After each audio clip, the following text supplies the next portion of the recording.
Ambientet e jashtme të kishës shenjtore Marina Kollurisë të Finikit kanë ndryshuar tërësisht pamje gjatë 27 viteve të fundit. Ky monument kulti është ndërtuar në vitin 1620, por gjatë periudhës sistemit totalitar është rënuar tërësisht. Ishte mitropolia e shenjtë e Gjirokastës që ka investuar për mbikëmbjen e saj në fillim të viteve 90, por janë edhe vetë banorët, besimtarët dhe këshilli i kishës, të cilët kanë kontribuar që të kthejnë ambientet e jashtme në një atraksion të vërtet turistik.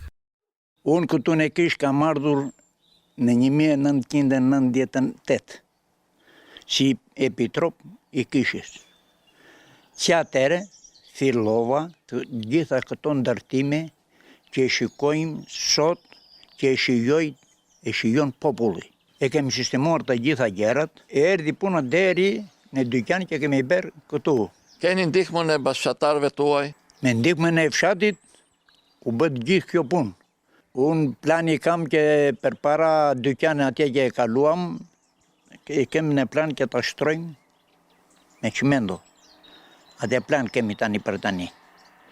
Se shkojmë mbas fondit që na krijohet në kish.